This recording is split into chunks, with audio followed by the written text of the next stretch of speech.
our levels of development depend on our will to receive. That's our substance, our will to receive, which evolves continuously. However, the development of the will to receive is gradual. First, it evolves into physical desires, focusing on what the body needs. Even if people live alone, they would still want food, sex, family, and home. This is what their bodies need. So these physical desires were the first to develop during the early generations of humanity. Then came the need for wealth and money. The will to receive kept growing. Following the desire for money came the desire for honor and power. Now we see that many more people began to evolve. Those who had been focused on physical desires moved on to desires for wealth. Those with desires for wealth went on to seek honor and power. And following honor came the desire for scientific knowledge.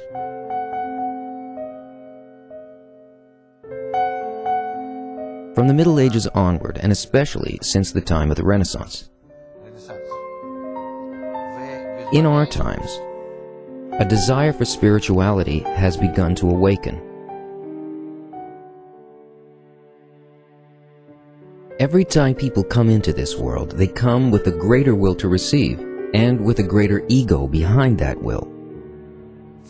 That's why all the teachings must be concealed, so people don't misuse them.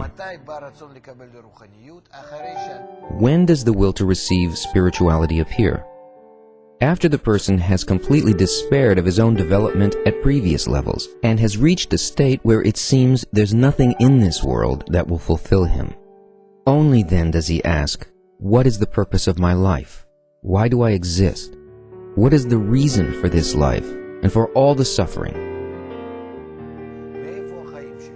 These questions will lead a person to question his origin. Where is my life from? These questions are from a higher plane, so to speak. This is the earthly will to receive.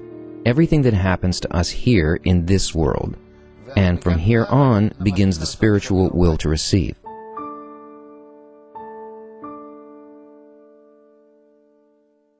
Now the seeker begins to ask about things beyond this world, about the reasons beyond those in this world. At this point, it is time for the wisdom of Cabala to be revealed. Why?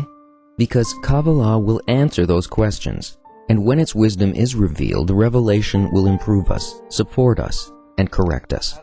Once we are corrected, we will be protected against our egos, and we won't harm ourselves. We will also understand how reality is constructed and understand the upper world.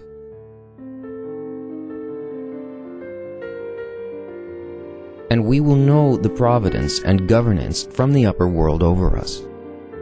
Only then, after the wisdom of Cabala is revealed, will we be permitted to open up all the other teachings and learn how incorrectly we have done everything in the past.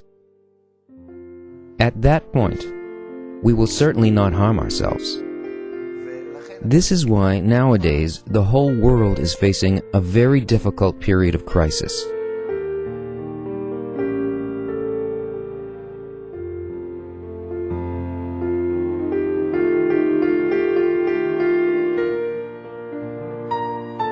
In the past, whenever there was a crisis, it would be replaced by another crisis. If there was an economic crisis, it was replaced by a spiritual one. If it wasn't a spiritual crisis, then it turned into a cultural one, and if not cultural, then technological. They somehow kept replacing one another, and thus humanity went on evolving. But today, we've reached a point where no matter what kind of experts we talk to, philosophers, physicists, humanists, scientists, sociologists, all have come to a screeching halt in their development. They're completely lacking in the ability to envision the right path to follow. They're unable to see or understand, and they feel unable to develop further. At this point, say the Kabbalists, and only at this point, must the wisdom of Kabbalah be revealed because it provides the answers these experts are seeking. In other words, now there is a lack, and the wisdom of Kabbalah is revealed according to that lack. Thus today it is time for it to be revealed. What is the need for its disclosure, and what does it do? In that regard, Bala Salam wrote the following in the article The Essence of the Wisdom of Kabbalah. What does the wisdom revolve around? That this wisdom is a sequence of roots which hang down by way of cause and consequence, in fixed, determined rules, interweaving to a single exalted goal described as the revelation of His godliness to His creatures in this world.